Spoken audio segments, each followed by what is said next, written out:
Hi, thank you for tuning in to the Safe Church and Emergency Action Plan training video for Vacation Bible Camp. I'm Jackie Rowell. I'm the Children's Ministry Director at St. Mark's United Methodist Church, and I'll be narrating this presentation for you. It's a good idea to watch this video with pen and paper nearby to record any questions that come to mind. You can bring those questions with you to the VBS in-person training session. If you're viewing this video after the in-person training has already taken place, feel free to contact me at any time. My contact information will be available at the end of this presentation. So let's get started. This is known as the Safe Church Policy for Protecting Vulnerable Persons. Let's start by defining who we mean when we use the term protected persons throughout this video. Protected persons include children, youth, and vulnerable adults who are registered, enrolled, attending, and/or participating in any program or activity sponsored by St. Mark's. Children are ages newborn through age 11. Youth are students 12 through 18 years of age, up to and including graduation from high school. Keep in mind, if you are a youth volunteer for VBS, although you yourself are a protected person, you are also going to oversee protected persons in your crew or station. These Safe Church policies apply to you as a leader as well as a protected person. Background checks. Part of the Safe Church policy includes requiring all church volunteers and staff members 18 years of age and older to pass a background check if they will be leading or caring for protected persons. The check is fast, private, and processed by a third party called trusted employees. All that is needed from you is to provide us with your full legal name and an email address that you check regularly. The church office manager will have trusted employees email you the required forms, which you will fill out and email back to us. Please do this as quickly as possible since the link only remains active for 3 days. After 3 days, the invitation link expires and a new request will need to be made. It is easy to fill out and usually only takes a few days to be processed. The background check stays active for 3 years. Image use policy.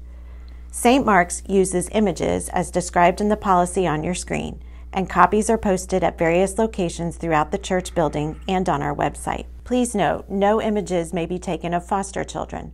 For our purposes at VBS, crew leaders will be notified if there are children in their crew who may not have their photo taken. Also, you may have noticed when you registered, there is an option to choose not to be photographed. We will make a note on the back of your name tag if you choose that option. You should also inform the photographer and the church front office. This next part of the policy covers a few rules, procedures, and guidelines you need to follow while volunteering at VBS.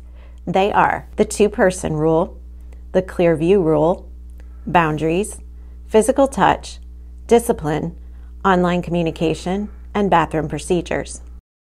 The 2-person rule simply means that for everyone's safety, volunteers may not be alone with protected persons. There needs to be another unrelated leader in the room with you, unless the clear view rule applies.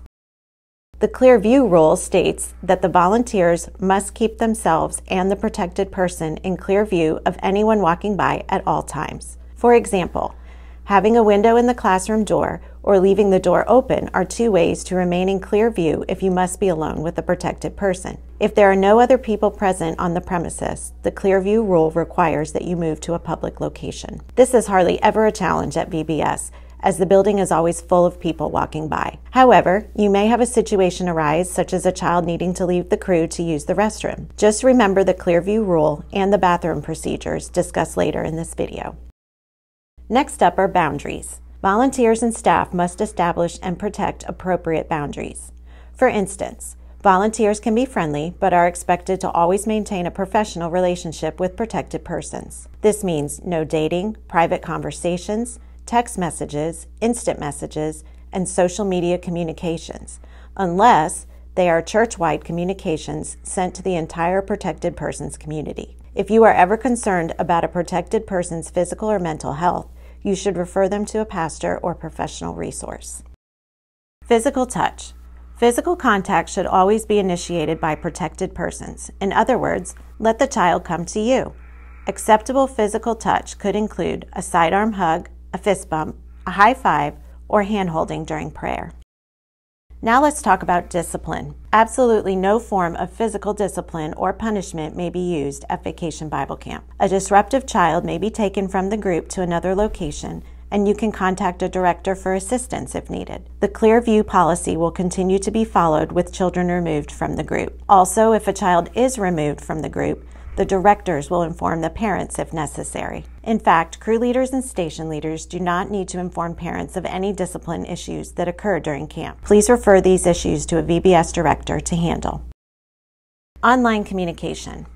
A good rule of thumb when dealing with electronic communication is that nothing should be communicated digitally that would not be stated face-to-face. VBS directors and volunteers should also not friend protected persons in their personal social networking account unless there is an established relationship and the request to friend or connect on social media is initiated by the protected person and not by the director or volunteer. Directors and volunteers need to be vigilant in representing themselves in all interactions, and this includes online communication as well.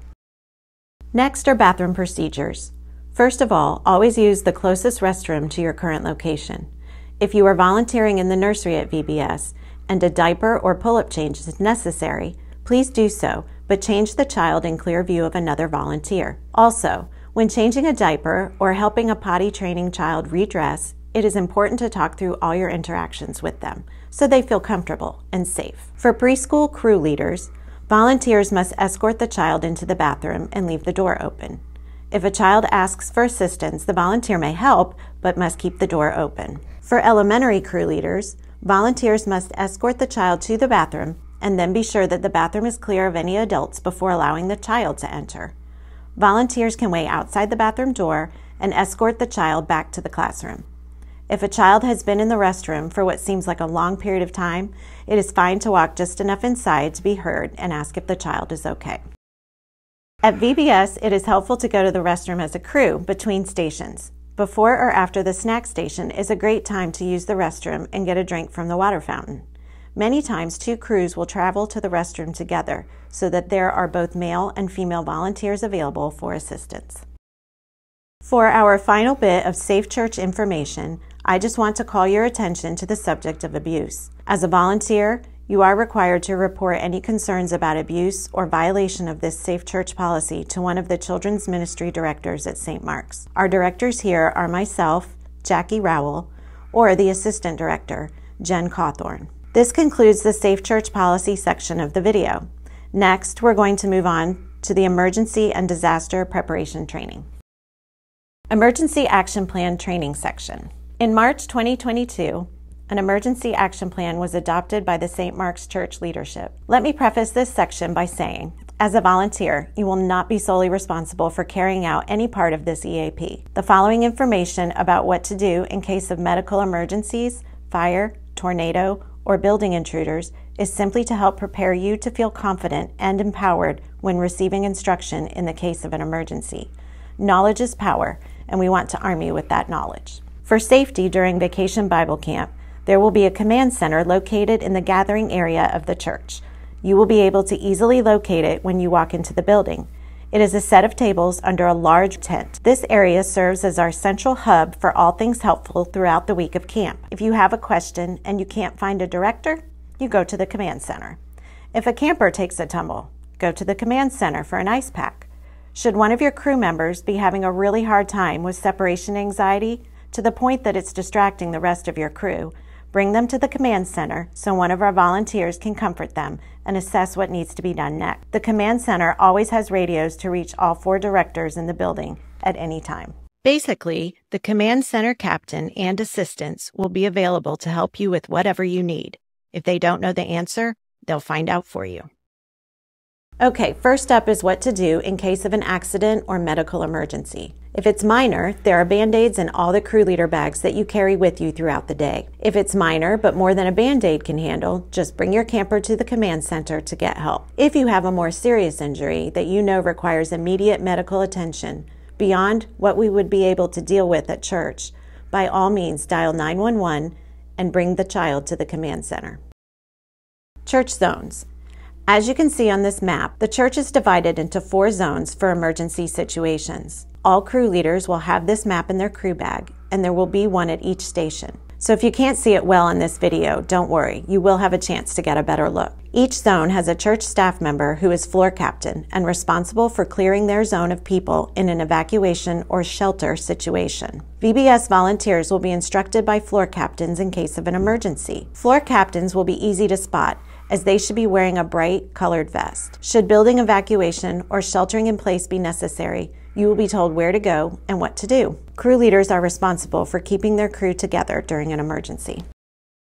Assembly areas. Here is a second map, which will also be made available to you in a crew bag or at the station you lead. In case of an emergency evacuation, all persons in the building will evacuate to one of these two outside assembly areas. Assembly Area A is located at the back of the parking lot along the tree line. Assembly Area B is the large grassy area where 126th Street meets Gray Road at the roundabout. VBS volunteers will be directed by St. Mark's staff to the proper assembly area, depending on where they are in the building at the time of the evacuation. Next is what to do in case of a fire emergency. If you are the one who spots the fire, activate the fire alarm by using one of the pull stations available throughout the building and call 911. The building will be evacuated by church staff, and the floor captains of the church will be sweeping each zone to be sure it's clear of all people. For your information, this slide also informs you of which church zone evacuates to each assembly area outside. Again, you will not have to remember all of this. You will be given instructions at the time. What volunteers are responsible for are keeping your campers calm and following evacuation instructions, counting heads in your crew and leading campers in a line to the closest building exit. One leader should be in the front of the line and one in the rear. Children in the nursery can be wheeled outside in movable cribs. Once you reach your assembly area, count heads again and keep your crew together until you are released by emergency personnel. Finally, and this is super important, should parents happen to be in the building at the time of the evacuation, they are more than welcome to join your crew as you evacuate, or they can meet you outside at the assembly area. However, parents are not to separate a child from the crew until emergency personnel gives the all clear. This is the safest way to ensure all children are accounted for and out of the building. Weather emergencies are up next. Our church zones come into play here again. Church staff floor captains will direct you to evacuate to a safe interior area of the church where you will shelter in place until emergency personnel release everyone. The shelter-in-place locations for each building zone are shown on this slide. Just like in a fire emergency, crew leaders are responsible for keeping your campers calm and following sheltering instructions, counting heads in your crew and leading campers in a line to the shelter-in-place area. One leader should be in the front of the line and one in the rear. Once you reach your sheltering destination, count heads again and keep your crew together until you are released by emergency personnel. The same rule applies to parents as in an outdoor evacuation. They are more than welcome to shelter with you, but ask them not to separate a child from the crew until emergency personnel gives the all clear. Finally, we need to make you aware of what to do in case of an active shooter in the building. St. Mark's follows the same procedure most students have learned in school. As this slide shows, the first action to take, if possible, is to run and get out of the building. The building is not divided into zones in this scenario, so the safest way you can get out of the building is the way to go. Of course, being a calming presence for your crew, count heads, and keep everyone together. If running isn't an option, then hide the best way you can where you are. Hide in an area outside of view. Lock the door, cover the door window if you can, and barricade the door with tables or other solid barriers. Turn off the lights, close the blinds, and stay silent. The last resort, if you are in imminent danger, is to fight. Throw items at the attacker and ambush them the best you can with makeshift weapons such as chairs, books, fire extinguishers, etc. If possible, attempt to incapacitate the attacker.